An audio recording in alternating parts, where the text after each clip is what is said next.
Queridas irmãs e irmãos, estamos iniciando agora o nosso estudo semanal de O Livro dos Espíritos. Sejam muito bem-vindos. Nós continuaremos a estudar as leis morais presentes na terceira parte da obra e hoje começaremos o estudo do sétimo capítulo das leis morais. Começaremos a estudar a lei de sociedade. Como se trata de um capítulo um tanto mais curto, nós estudaremos esse capítulo e essa lei moral inteira no estudo de hoje. Estudaremos as questões que vão de 766 até 775. E essas questões, como dissemos, compõem todo o capítulo 7, que é um capítulo um pouco mais curto e um capítulo que nos conduz à reflexão sobre a nossa vida em sociedade aqui no planeta Terra. Antes de iniciarmos o estudo, as reflexões sobre essas questões, vamos à nossa prece inicial. Então, nesse momento, convido a todos a buscar aquele instante de serenidade, de tranquilidade mental, emocional, para que possamos preencher nossas mentes com a imagem do amado Mestre Jesus. Que todos nós possamos, nesse momento, senti-lo em nossa presença. Que possamos, nesse momento, conversar com ele, agradecendo ao Mestre pelo momento do estudo e da reflexão, agradecendo por nossas vidas, pelas companhias que temos, pelas pessoas que compartilham conosco da romagem terrena. Amado Mestre, que durante o estudo de hoje sejamos fortalecidos para a convivência em sociedade e para o valioso aprendizado ao qual ela nos leva. Muito obrigado, amado Mestre, que assim seja. Muito bem, amigos. Então, nós estamos iniciando agora o estudo desta, que é a sexta lei moral que nós vamos estudar. Lembrando, né? Nós já passamos pela lei de adoração e pela lei de trabalho. Essas duas leis compreendem os deveres do homem para com Deus, conforme nós temos tratado, já tratamos no início, né, do estudo dessa terceira parte do Livro dos Espíritos. Então, deveres do homem para com Deus, lei de adoração e lei de trabalho. Depois estudamos as leis de reprodução, a lei de destruição. Essas leis trouxeram os deveres do homem para consigo mesmo. A lei de, a lei de conservação também, não é? Então, nós tivemos ali pelo menos mais três leis que trouxeram os deveres do homem para consigo mesmo. Nós temos a lei, retomando então, rapidamente, a lei de adoração e a lei de trabalho. Para trabalhar, precisamos nos reproduzir. Para reproduzir, precisamos conservar. Para nossa conservação, precisamos, às vezes, destruir algumas coisas. Essa é uma sequência lógica, né? Para a gente memorizar ali um pouco dessas leis que nós temos estudado. Então, agora sim, retomando com um pouco menos de confusão, não é? Lei de adoração e de trabalho, deveres do homem para com Deus. Reprodução, conservação e destruição, deveres do homem para consigo mesmo. E assim temos cinco primeiras leis morais dos capítulos 2 até o capítulo 6. E agora aqui no capítulo 7, nós iniciamos então os deveres do homem para com o próximo, nas leis de sociedade, progresso, igualdade e liberdade. Depois fica faltando só a 10ª lei, que é aquela síntese, né, de todas as anteriores. Então é importante lembrarmos isso. Estamos entrando agora nos deveres do homem para com o seu próximo, os deveres que temos na vida em comunhão com outras pessoas. Lei de sociedade, estes são os itens que estudaremos hoje. Necessidade da vida social, vida de insulamento e voto de silêncio, e depois laços de família. Então vamos com Kardec, começando o nosso estudo a respeito da vida social, né? Da vida em sociedade. Necessidade da vida social. Notemos que na questão 766, nós voltamos para o âmbito das perguntas que nos levam às coisas naturais, né? Nos aproximam novamente da lei da natureza. Lembrando que em nossos últimos estudos, quando nós víamos o encaminhamento para o final do estudo da lei de destruição, e ali ao final da lei de destruição víamos a ação humana no que diz respeito à lei de destruição, com itens como, por exemplo, né, que a gente itens como, por exemplo, pena de morte e duelo, nós tínhamos um certo afastamento daquilo que nós podemos chamar de lei natural, uma certa distância da ideia do duelo com a lei natural, com a lei de Deus, uma certa distância da pena de morte com a lei natural, entendendo que essas são circunstâncias da vida terrena que estão sendo colocadas pelo uso do livre-arbítrio humano, mas que não estão em pleno acordo com aquilo que seria a lei natural, a lei de Deus. São exercícios do livre-arbítrio humano, que se afastam daquilo que seria o natural, né? Que seria a preservação da vida. Aqui, entrando na lei de sociedade, nós voltamos a perceber que as perguntas começam novamente a tratar do âmbito da natureza. A vida social é algo natural, ela está dentro da lei natural de Deus. Então, aqui a gente tem de novo a aproximação entre o livre-arbítrio humano, o costume humano e a lei natural, no começo do estudo da vida social. E a resposta diz que, certamente, a vida social está na natureza. Diz que Deus fez o homem para viver em sociedade. Olha aí, né? A lei natural, a lei de Deus está sendo posta aqui, né?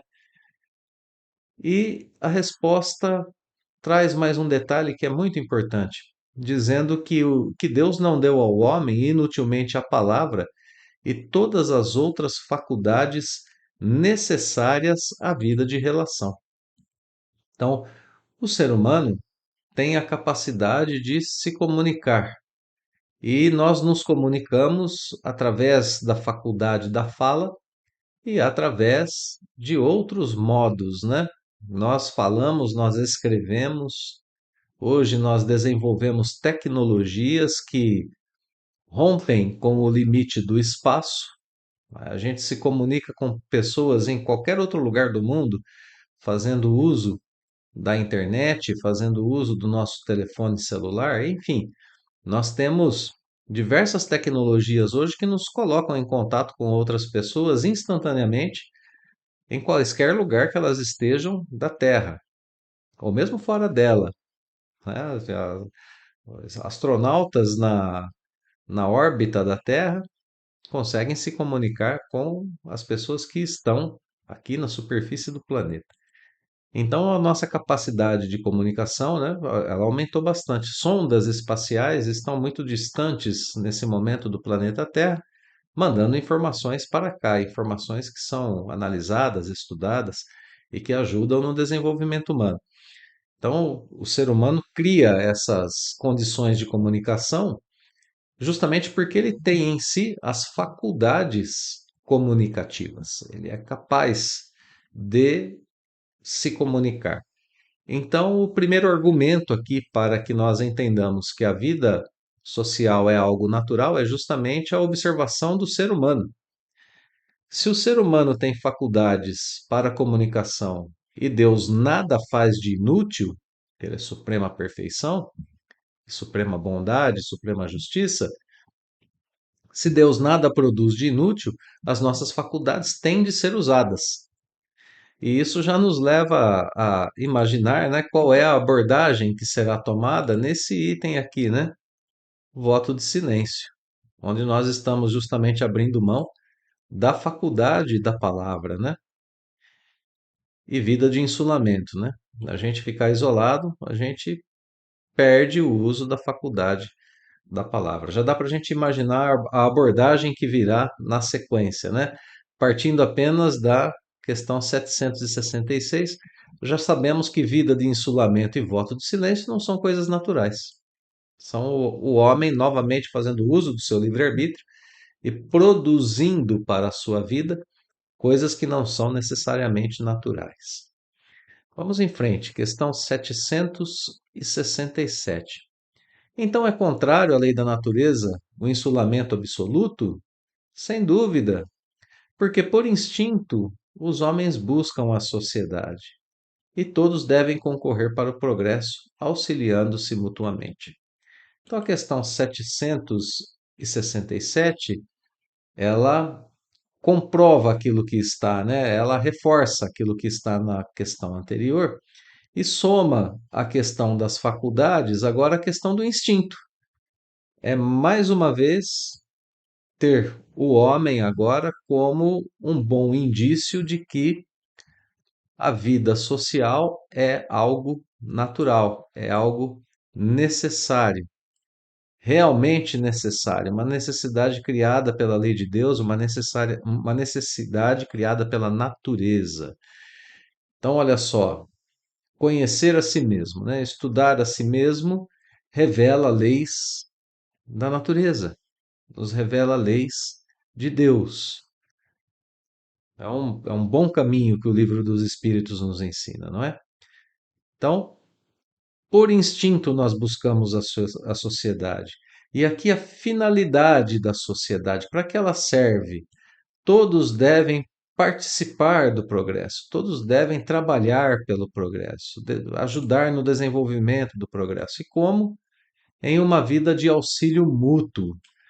Essa resposta, ela é uma resposta curta, mas que contém aqui todos os princípios que são depois desenvolvidos lá no Evangelho segundo o Espiritismo a respeito da vida que nós devemos levar na Terra.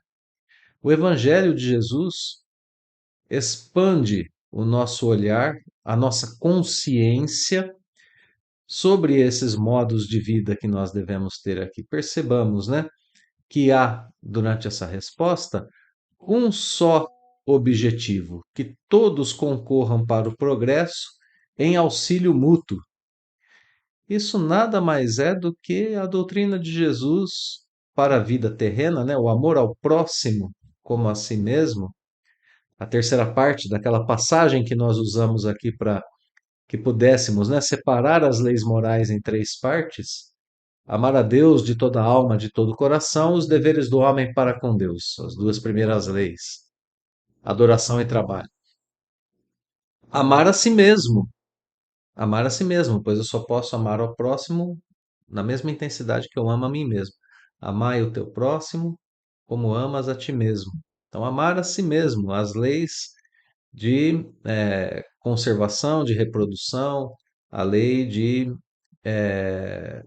reprodução, conservação, destruição, né?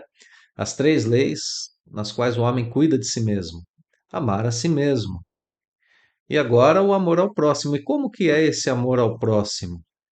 Esse amor ao próximo é quando todos os homens concorrem para o progresso uns dos outros, auxiliando-se. É a lei da fraternidade, né? A lei da caridade de uns para com os outros. Aqui é descrita em uma frase, na questão 767. A gente busca por instinto a sociedade e aí a vida moral dentro da sociedade se faz dessa forma. É densa a resposta, né? Por instinto, o homem busca o contato com outros seres humanos, desde os primórdios da humanidade. Agora, a vida moral, a vida conforme nós entendemos, de acordo com os ensinamentos do Cristo e do Evangelho segundo o Espiritismo, está toda ela expressa aqui em poucas palavras, né? A vida moral consiste em auxiliar o progresso, trabalhar pelo progresso, auxiliando-nos uns aos outros. Que resposta maravilhosa, né? Bom, sigamos o texto. Questão 768. Então, Kardec continua a desenvolver aqui as ideias, né? Então, procurando a sociedade, o homem não faz mais do que obedecer um sentimento pessoal ou há nesse sentimento algo providencial, algum objetivo providencial de ordem mais geral? Então vejamos, né? Aqui em cima foi tratado a respeito do instinto. Aqui, Allan Kardec se refere ao sentimento, porque o homem tem instinto de buscar a sociedade. Então, Kardec pergunta: bom, é só um sentimento pessoal ou um sentimento providencial, né, da providência divina, com um objetivo de ordem mais geral? Notemos que isso, de certa forma, já foi respondido na questão anterior. Olha aqui o objetivo de ordem providencial: trabalhar para o progresso, auxiliando-nos uns aos outros. A resposta fortalece o que já foi dito anteriormente. O homem tem que progredir. Quando está insulado, isolado, né, apartado dos outros seres humanos, isso não é possível porque o homem não dispõe de todas as faculdades.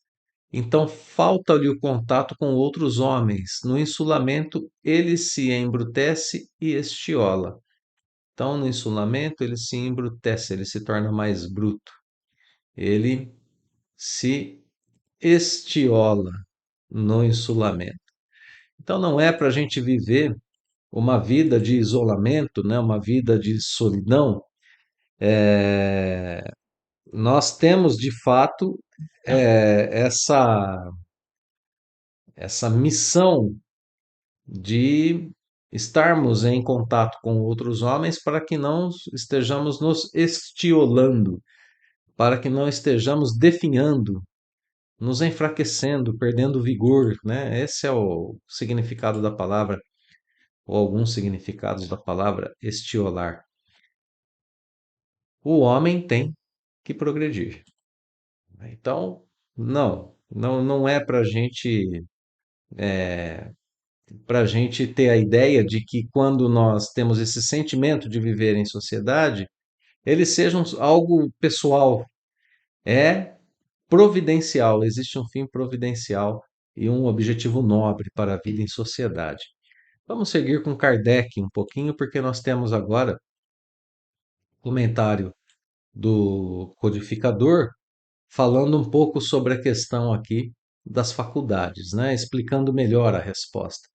Homem nenhum possui faculdades completas, e mediante a união social é que elas umas às outras se completam para lhe assegurarem o bem-estar e o progresso. Olha só, para lhe assegurar o bem-estar e o progresso. Por isso é que, precisando uns dos outros, os homens foram feitos para viver em sociedade e não insulados. Então, aqui a explicação de Kardec nos leva a pensar um pouquinho a respeito das faculdades, né? De nossas capacidades. Vejamos, nós temos como uma faculdade, como uma dessas capacidades, a faculdade de falar, como nós vimos na questão 766. Então, eu tenho sim uma capacidade de falar. Agora, a minha faculdade de falar é aprimorada dentro das minhas relações sociais, porque eu aprendo que tem certas coisas que eu posso dizer a certas pessoas e não posso dizer a outras. Eu aprendo que existem certas formas de dizer a mesma coisa. Então eu posso dizer sim para essa pessoa de um jeito e dizer a mesma coisa para outra pessoa de outra forma, usando outras palavras. Querem ver outra coisa? A entonação de voz. Eu posso ter uma entonação mais agressiva, dizendo: as lições de O Livro dos Espíritos são lições eternas. Uma coisa mais assim agressiva, mais incisiva, ou uma voz um pouco mais branda, mais pacífica, trazendo a mesma mensagem, né? As lições de O Livro dos Espíritos são lições eternas. E para determinadas pessoas funciona melhor um certo tipo de entonação de voz, para outros tipos de pessoas, outro tipo de entonação de voz.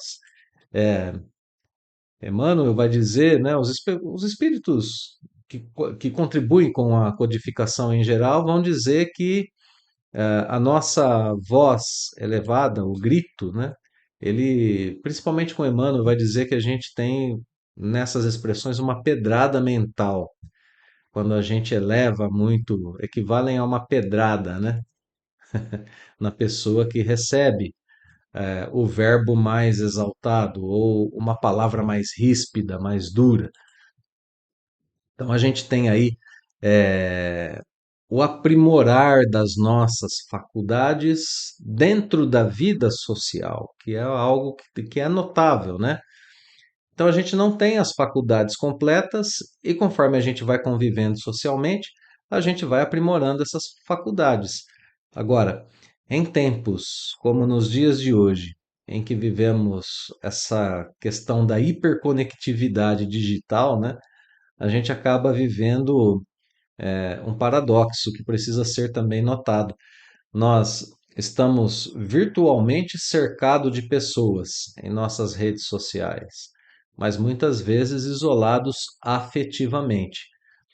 E nós temos usado as redes sociais para dizer tudo aquilo que nós não dizemos para a pessoa pessoalmente, principalmente quando ah, o recado que nós damos na rede social é um recado de ordem mais geral, né? Ou mesmo tendo uma pessoa específica que está um pouco distante.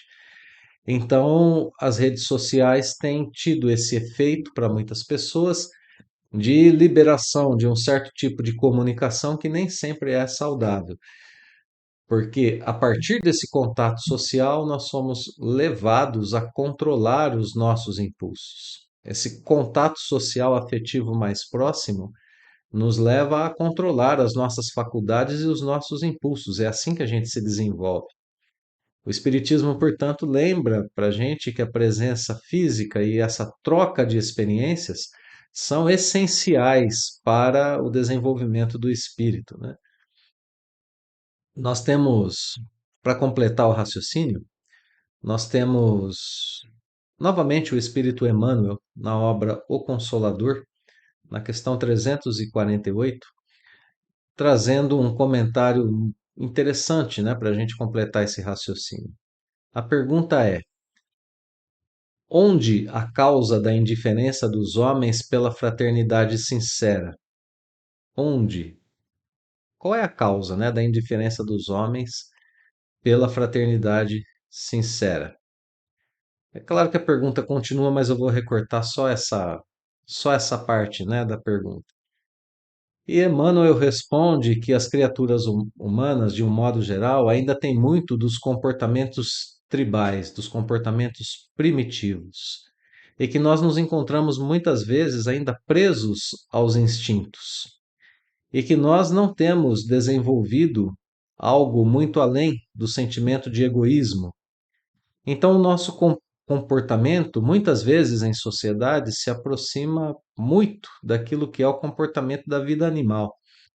E a gente não precisa se assustar muito com essa informação, porque apesar de modos um pouco mais polidos hoje, os nossos objetivos, todos eles continuam sendo, pelo menos da maioria, né, da grande maioria das pessoas, continuam sendo objetivos primários. Levar materialidade para a sua existência. Cercar-se das coisas materiais para sentir-se protegido. E para esse fim vale tudo, né, dentro da vida social. O homem age sem os critérios morais. E isso tem trazido para a nossa sociedade um gosto amargo, né, de incompletude, um gosto amargo de insegurança, por termos vivido só a vida material. E é por isso que Emmanuel diz que nós temos esquecido um pouco da fraternidade sincera, porque os nossos objetivos estão voltados a coisas que são próprias dos instintos materiais. E eu vou citar aqui só mais uma frase do Espírito Humano, do Espírito Emmanuel, perdão, comentando, né, essa nossa falta de fraternidade, dizendo que quando a gente desperta para isso, a nossa alma começa a experimentar essas tendências profundas de uma vida moral um pouco melhor, principalmente em sociedade. É nessa hora, escreve Emmanuel, nessa hora a fraternidade conquista uma nova expressão no íntimo da criatura, a fim de que o espírito possa alçar o grande voo para os mais gloriosos destinos. Então, quando a gente está assim nesse sentimento de incompletude, é justamente o contato da vida social, o contato com o outro, a percepção do outro, a percepção de que existe algo em sociedade que precisa ser realizado também, e não apenas individualmente, que nos leva a começar a pensar na vida de uma forma um pouco mais fraterna e com objetivos que envolvam todas as pessoas e não apenas a nós mesmos, né? O Evangelho segundo o Espiritismo vai ter um item lá, o item O Homem de Bem, no capítulo Sede Perfeitos, que nos diz que a perfeição está na prática da caridade absoluta. Então, para alcançar a perfeição, nós temos que praticar a caridade. E é impossível praticar a caridade se vivermos insulados. Nesse mesmo item, nós lemos que somente no contato com os seus semelhantes é que o homem encontra o ensejo de praticar a caridade. Então, aquele que se isola se priva voluntariamente da prática da caridade. E como nós sabemos, né, fora da caridade não há salvação. Então, meus amigos, a humanidade é uma única família perante Deus. Cada uma das relações sociais é um convite para que se fortaleça o homem através do desenvolvimento de suas faculdades. Então, da maior urgência que nós aprendamos a transformar a vida de hoje, que é uma vida extremamente competitiva, em uma vida urgentemente colaborativa. Uma ideia que a gente já tem trabalhado há algum tempo aqui dentro do Livro dos Espíritos, né? É só através dessa mudança de paradigma de vida que nós poderemos alcançar patamares mais salutares, menos rudes da nossa existência, desenvolvendo-nos através da fraternidade e da caridade. Então, item seguinte para a gente estudar aqui: vida de insulamento e voto de silêncio. A gente já teve, né, a partir das questões anteriores, uma ideia do que será a abordagem desses tópicos aqui dentro do Livro dos Espíritos. Mas vamos a eles, vamos aos detalhes, né? Kardec pergunta então: concebe-se que, como princípio geral, olha só, como princípio geral, como uma lei geral, né, a vida social esteja na natureza. No entanto, os gostos também estão na natureza.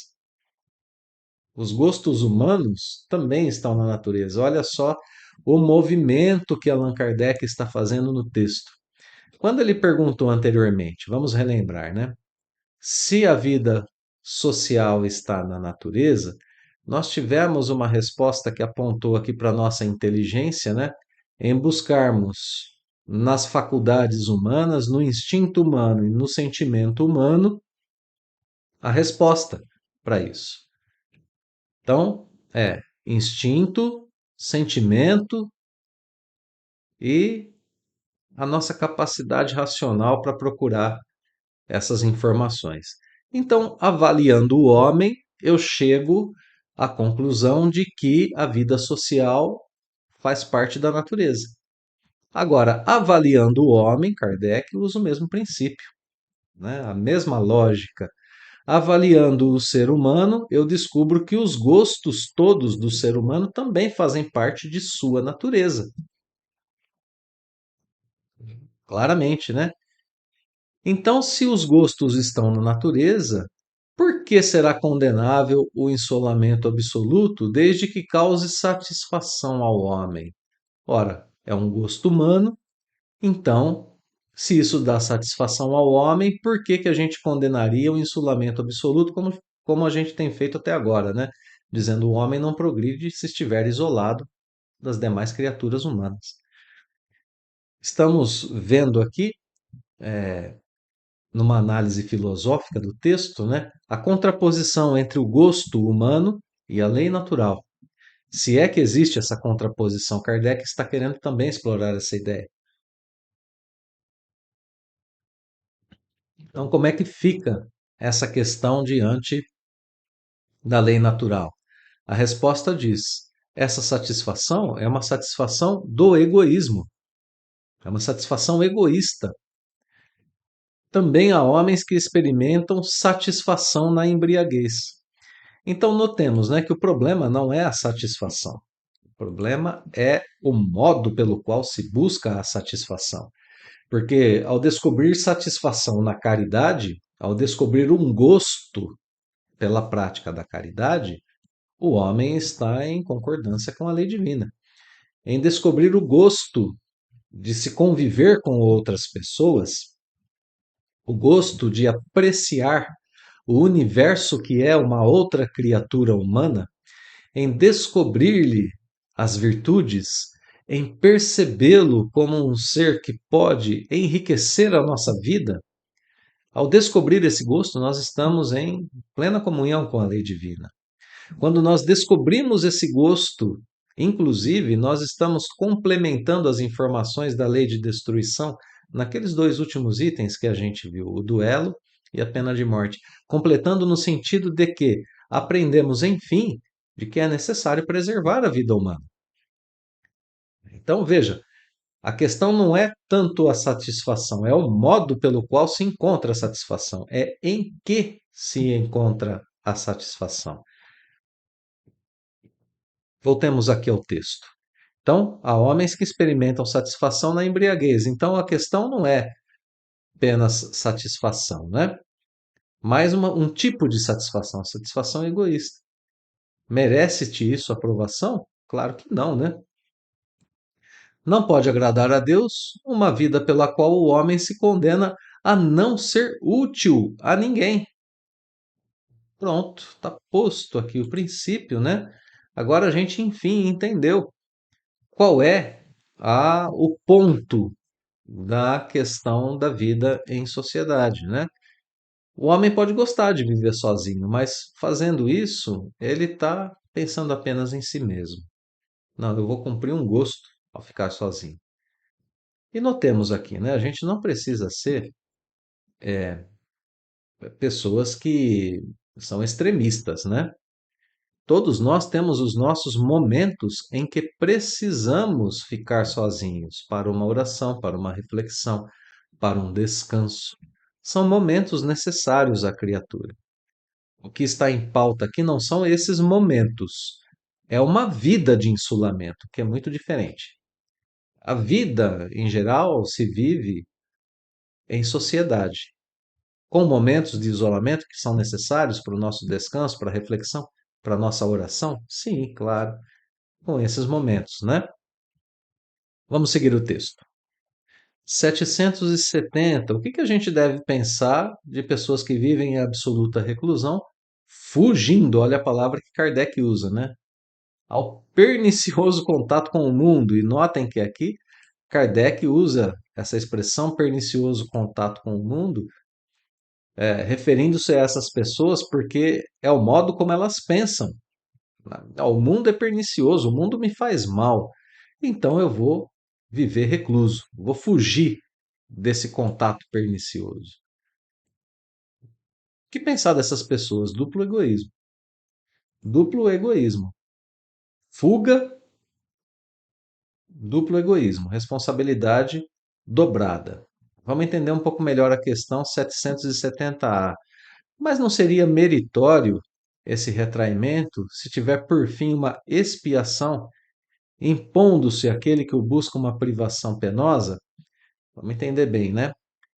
Não seria meritório se essa pessoa escolhesse isso como uma expiação?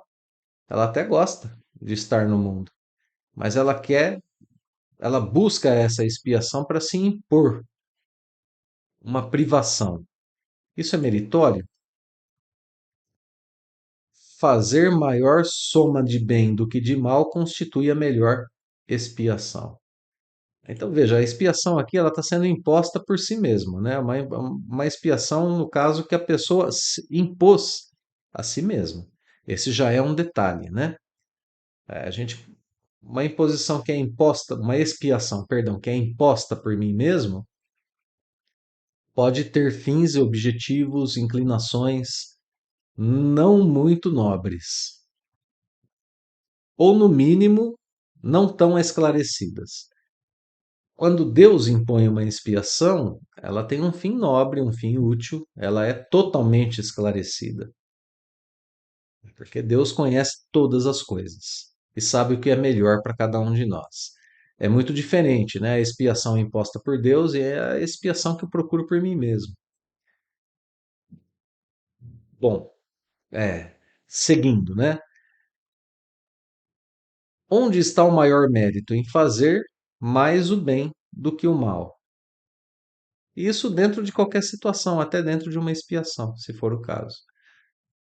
Evitando um mal, aquele que por tal motivo se isola, cai noutro, pois esquece a lei de amor e de caridade. Olha só, né? Que resposta interessante essa. A pessoa quer se isolar para se colocar diante de uma expiação. A resposta diz: tem coisa melhor para você fazer.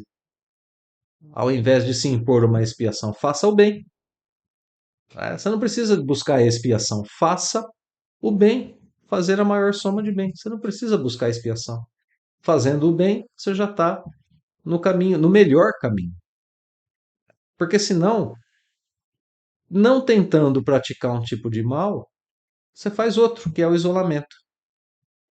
A resposta sensacional. E aí a gente entende, né, que não adianta buscar a reclusão. Isso é duplo egoísmo. Porque faz o mal para as pessoas e faz o mal para si mesmo. É um membro a menos da sociedade vivendo em sociedade. Vamos adiante.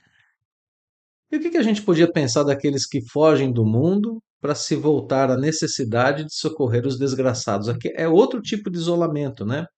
É uma vida que busca a maior soma de bem possível. Essas pessoas se elevam rebaixando-se. Ou seja, elas deixam de buscar uma posição social, mas ganham posição espiritual. Aqui, duplo mérito, porque se colocam acima dos prazeres materiais.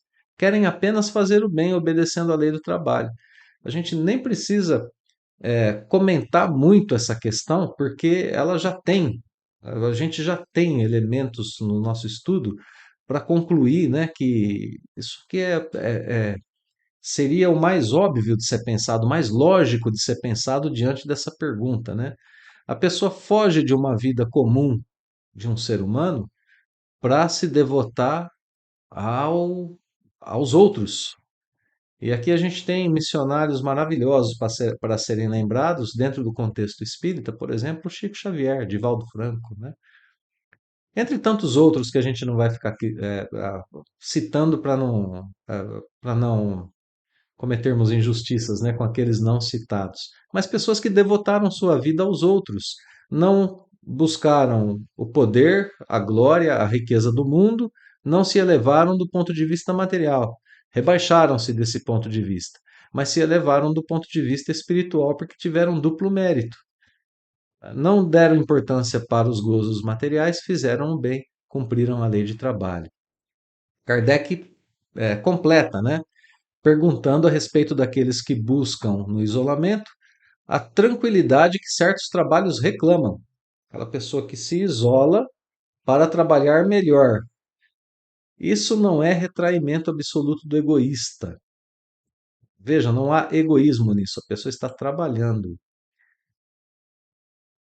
Estão trabalhando para a sociedade, pois o fruto do trabalho do homem reflete na sociedade, né? Bem, nós temos um texto do Espírito Joana de Ângeles, no livro O Homem Integral, que nos diz que todos nós, ou por falta de informação, ou por causa do contexto consumista, imediatista no qual nós vivemos, temos elaborado a tese de que a segurança pessoal é resultado do ter. Um pouquinho daquilo que a gente comentava agora há pouco com o Espírito Emmanuel. A gente quer ter posse material porque a posse material nos dá uma sensação de segurança.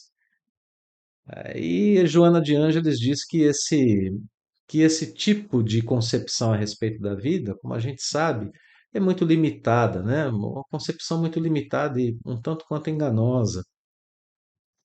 E ela nos diz que o ser humano deve ser educado para conviver consigo mesmo, com a sua solidão, com os seus momentâneos limites de ansiedades, e que deve aprender a administrar tudo isso em proveito pessoal, de modo a aprender, né, a repartir emoções, a viver com essas emoções, a distribuir as suas conquistas, a ceder seus espaços quando convidado à participação em outras vidas, ou quando outras pessoas se aproximarem da sua vida emocional, né? Então a Joana de Ângeles fala sobre esse momento em que o homem precisa ter essa solidão de autoanálise, de autoconhecimento, essa solidão de trabalho com suas emoções e pensamentos, para que ele se transforme em uma porta aberta à convivência com os demais, que é nada mais, nada menos do que o retrato da nossa vida em sociedade, né? Vamos seguir com Kardec. O que pensar do voto de silêncio prescrito por algumas seitas? Isso acontece da mais remota antiguidade, né? De novo, Kardec volta a sugerir, né, aquele argumento de que, olha, é uma prática muito antiga, seria ela verdadeira? Movimento que a gente já viu algumas vezes aqui no Livro dos Espíritos, né? A resposta vem nos seguintes termos: perguntai antes a vós mesmos se a palavra é faculdade natural e por que Deus a concedeu ao homem. Retomando princípios que a gente já viu, né? Voto de silêncio e a palavra é uma faculdade natural. Então, qual o sentido, né, de voto de silêncio? Deus condena o abuso e não o uso das faculdades. Pronto, está resolvida a questão, né? Entretanto, o silêncio é útil, pois no silêncio pões em prática o recolhimento, aquele momento de reflexão ao qual nos referimos aqui com Joana de Ângeles. O voto de silêncio, porém, é uma tolice, né? E a gente agora entende por quê. Porque a gente precisa da palavra para a comunicação, para a elevação do ser humano. O voto, explica Kardec, né? Fechando aqui a questão, que o voto de silêncio absoluto, do mesmo voto que o isolamento absoluto, priva o homem das relações sociais, que são meio de progresso. Relações sociais são meio de progresso. Vejam como que o Espiritismo nos ajuda a mudar a nossa visão da vida. Nós usamos as relações sociais para a escalada social. Usamos relações sociais para fins de interesse próprio. Usamos para o prazer próprio.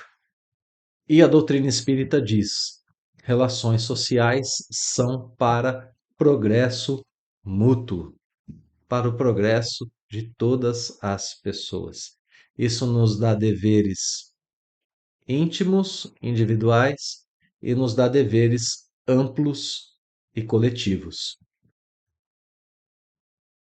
Uma de nossas principais tarefas diante disso é perceber, enfim, é colocar na nossa consciência a informação de que nós temos um papel maior a ser desenvolvido do que esse papel individualista que tem sido o ponto central da nossa existência e da nossa concepção a respeito do mundo. Chegou o momento, meus amigos, de entendermos que a vida social na Terra é uma vida de progresso comum. Bom, então, fechando aqui as ideias, né? O silêncio tem sim utilidade, o voto de silêncio já é abuso, e quando se recorre ao insulamento e ao silêncio, nós não temos atitudes virtuosas. A atitude virtuosa é usar bem a palavra para o progresso de todos, é usar bem a nossa atuação na sociedade para o nosso progresso e para o progresso dos demais, medindo a nossa presença o tempo todo na vida social, medindo como as pessoas reagem àquilo que eu digo, àquilo que eu penso, àquilo que eu faço, e como eu posso aprimorar a minha existência sendo uma pessoa que é benquista em todos os lugares por onde passa. Medindo, inclusive, que existem certas atitudes que são atitudes que estão acima dessa questão de ser benquisto. Se eu preciso agir no bem, eu faço o bem, ainda que certas pessoas não gostem disso. Eu ajo no bem, eu ajo de forma fraterna, de forma caridosa, e se isso incomodar a alguém, o incômodo é dele, é aprendizado dele. O meu eu já estou realizando quando eu me dirijo ao bem, a palavra sincera, a palavra tranquila, a palavra que enaltece, a convivência que ajuda, a essa convivência que ampara, que protege, que contempla a vida naquilo que ela tem de mais nobre, naquilo que ela pode auxiliar a dignidade humana. E para a gente encerrar esse item, ainda no capítulo 17, né, do Evangelho segundo o Espiritismo, Sede Perfeitos, item O Homem no Mundo, nós vemos a afirmação de que nós não devemos viver isolados, mas sim em meio aos homens, vivendo a vida como a vida se nos apresenta. Nós somos espíritas, mas não devemos chocar as outras pessoas, tendo aspecto lúgubre por seguirmos o Cristo, sermos tristonhos, vivermos como se estivéssemos na sombra ou acima da sociedade. Não devemos ser excêntricos, não devemos chocar as outras pessoas com as nossas ideias a respeito da vida. Devemos, ao contrário disso, sermos joviais, felizes, mas felizes pela consciência limpa, né? Pela consciência da espiritualidade, pela consciência da vida do espírito imortal. Não devemos ser severos. A gente deve viver a vida de acordo com aquilo que a vida nos apresenta, mas santificando cada momento nas atitudes em favor do Evangelho. O que a gente deve cuidar com muito carinho é de trabalhar para que possamos diminuir o nosso orgulho, o nosso egoísmo e tratar bem de nosso corpo, tratar bem de nossas relações sociais, porque o trabalho de iluminação assim exige, né? De nós mesmos.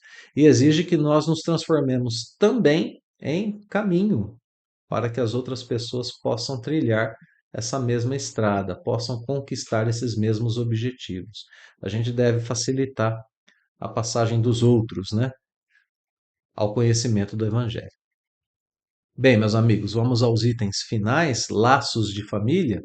E nós temos aqui no Evangelho, perdão, no Livro dos Espíritos, os princípios, né, dos laços de família. E o estudo mais profundo a respeito desses laços estarão em o Evangelho segundo o Espiritismo, principalmente, né, em o Evangelho segundo o Espiritismo. Vamos ver como que Kardec aborda a questão aqui no Livro dos Espíritos. Ele começa falando a respeito da relação familiar no meio animal. E perguntando, né, por que entre os animais os pais e os filhos deixam de se reconhecer quando os filhos não precisam mais de cuidados? Quando o filhotinho cresce, o animal deixa de reconhecê-lo como, entre aspas, filho, como um ser que precisa da sua proteção. A resposta diz que os animais vivem mais da vida material e não da vida moral, e que a ternura da mãe pelos filhos tem por princípio o instinto de conservação né, em relação àqueles filhotinhos a quem ela deu à luz. Daqui a pouco eles passam a poder cuidar de si mesmos e a mãe tem a sua tarefa cumprida. Nada mais lhe exige a natureza. Então veja só, né, é uma vida material, não tem vida moral, não é? Não tem vida moral, ela é guiada pelos instintos. Então a diferença entre o ser humano e os animais, no que corresponde aos laços de família, está justamente na consciência da vida moral. Já vimos isso, né? Esse movimento do posto quando começamos a estudar do final da segunda para a terceira parte do Livro dos Espíritos, né? A diferença entre uma das diferenças principais entre o homem e os animais é a vida moral. Segue a questão 774 agora, porque Kardec vai aprofundar essa ideia. Tem pessoas que observam, né, o fato de que os animais abandonam suas crias depois de um certo tempo. Pessoas olham para isso, Kardec retomando o tema aqui da questão anterior, né? Essas pessoas observam isso e deduzem não serem os laços de família entre os homens mais do que o resultado dos costumes sociais e não efeito de uma lei da natureza, que devemos pensar a esse respeito.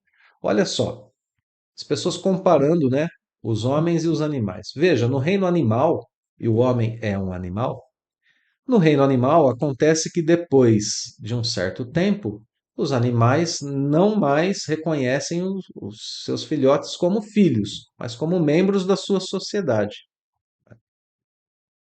Então a gente pode tirar daí que a formação de família humana não é algo natural, mas algo que vem de um costume social, né? Costume social. O que devemos pensar a esse respeito? Tá certo esse raciocínio? Né? É isso que Kardec está perguntando. E a resposta diz: diferente dos animais é o destino do homem. Por que então querer fazer a comparação? O homem tem um destino moral que o leva à perfeição. Os animais têm outro tipo de desenvolvimento, como nós já vimos anteriormente, né? Para a gente não precisar ficar retomando as questões lá do final da segunda parte do Livro dos Espíritos, né? Para quem chegou hoje no estudo, pode recorrer ao nosso estudo sobre o capítulo dos Três Reinos, último capítulo da segunda parte do Livro dos Espíritos, que estabelece ali as diferenças entre os homens e os animais. Por que a gente quer fazer a comparação entre homens e animais? Um dos princípios lá é o seguinte: pensai na capacidade humana, ou melhor dizendo, né, analise a capacidade humana de pensar em Deus. Os animais não a têm, entre outras coisas, né? Então, os destinos são diferentes nesse momento. E agora a gente tem aqui dois tipos de vidas diferentes: uma vida guiada pelo instinto, pela vida material, e outra vida que necessariamente tem que ser guiada pelo aspecto moral, que é a vida humana. Né? O homem tem mais do que necessidades físicas.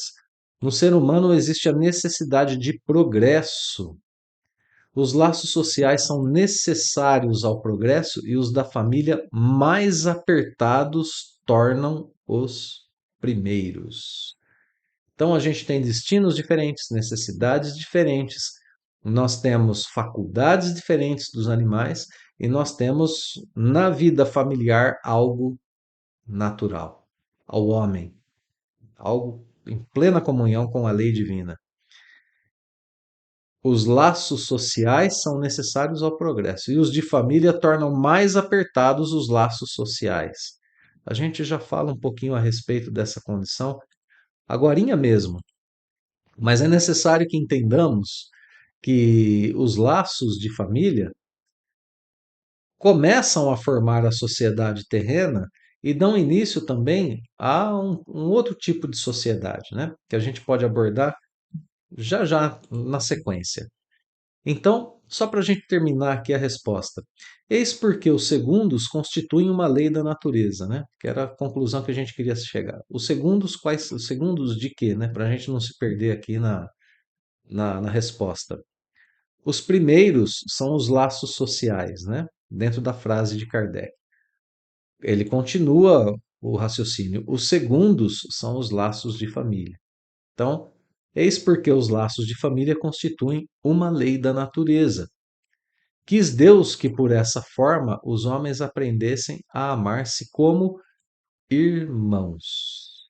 Então, por isso que os laços de família apertam os laços sociais.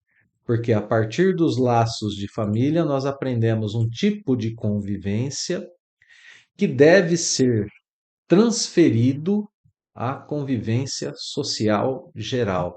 Eu trato meus irmãos com afeto, com carinho, com respeito, meus irmãos consanguíneos. Esse mesmo ensinamento deve ser transferido para a vida social mais ampla. Última questão.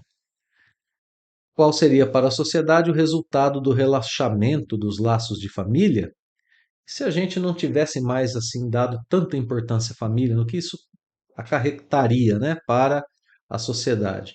A recrudescência do egoísmo.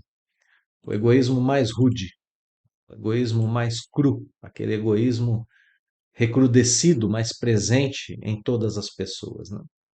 Bem, meus amigos, fica como reflexão final, então, que a família ela representa para o ser humano o microcosmos onde nos habilitamos para o serviço à humanidade inteira.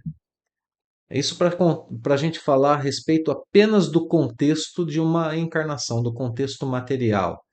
Porque vejam como é a linha do progresso de ascensão de convivência social para o Espiritismo.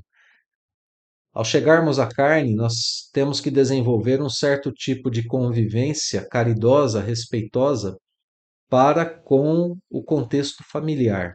Vide os capítulos do Evangelho segundo o Espiritismo que tratam a respeito dos laços de família, né? Honrai pai e mãe, capítulo 14 do Evangelho segundo o Espiritismo. Ali dentro nós temos o contexto familiar, o contexto de relação entre pais e filhos, que vale um pequeno parêntese aqui ainda. Reflete a relação que temos com Deus, que é uma relação de respeito, uma relação de amor, uma relação de obediência. Isso, claro, dentro dos limites da relação humana, né? Relação humana paternal, maternal, a relação entre pais e filhos reflete dos filhos para com os pais aquilo que o ser humano deve ter para com Deus, porque somos filhos de Deus, não foi assim que Jesus o tratou? Pai, né? Se todos somos filhos de um mesmo pai, somos irmãos. Então é isso o que nós analisamos aqui da convivência posta nos laços de família, retomando, fechando, enfim, o parêntese e retomando o começo da nossa fala, né? Nós chegamos ao mundo através de uma família, somos recebidos por uma família, temos para com essa família um certo tipo de relação que precisa ser desenvolvido, que é uma relação amorosa. Aprendemos pelo Evangelho, pelo Livro dos Espíritos, que essa relação amorosa deve ser transferida a toda a humanidade. E aqui então nós teríamos uma relação fraterna para com todos, né? A família como esse microcosmos onde nós aprendemos o nosso serviço para com a humanidade, a nossa relação para com a humanidade. Isso apenas em termos materiais.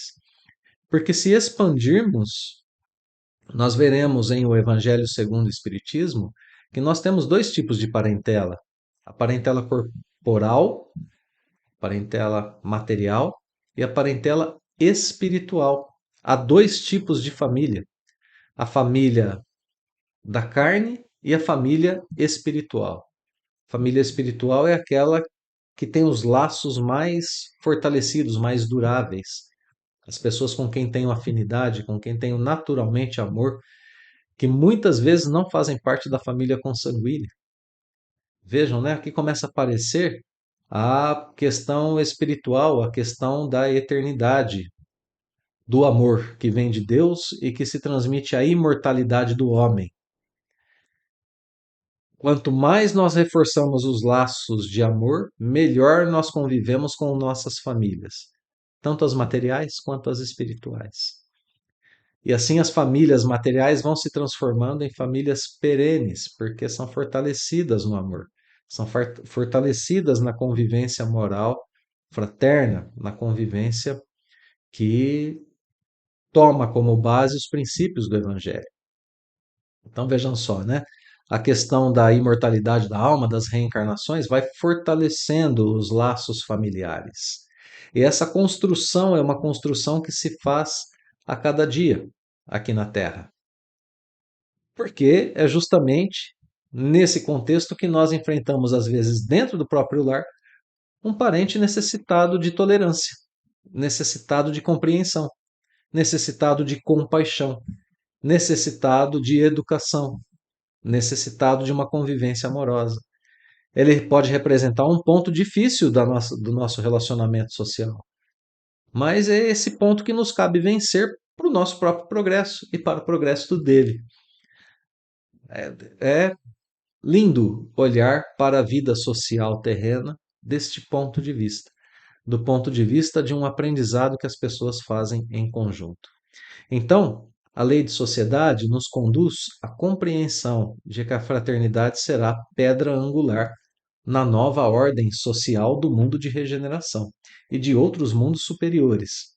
Quando a caridade for base das instituições, as barreiras, né, de hoje, as barreiras das nossas próprias inclinações, das nossas próprias imperfeições, as barreiras das etnias, das castas, as barreiras das ideologias, todas elas cairão. Os povos, as pessoas se estenderão as mãos, os povos se auxiliarão, reconhecendo que a solidariedade é um fato fundado na própria lei da natureza. E nós, como espíritas, temos a missão de começar a trabalhar neste sentido para o bem de todos, trabalhando pelo bem de todos. Cada um de nós certamente trabalha para si e por si no progresso individual, mas trabalha assim também acelerando a conquista da felicidade real e eterna de todas as pessoas, dentro da fraternidade, dentro da caridade. Então, meus amigos, essa foi a lei de sociedade, mais uma das leis morais do Livro dos Espíritos, na qual nós começamos a estudar os nossos deveres para com o próximo. Em nosso próximo encontro, começaremos a estudar a lei de progresso. Então, muito obrigado pela companhia, espero que o estudo tenha sido agradável e útil. Eu deixo, como sempre, meu abraço fraterno e os votos de muita paz a todos. Até logo mais, meus amigos.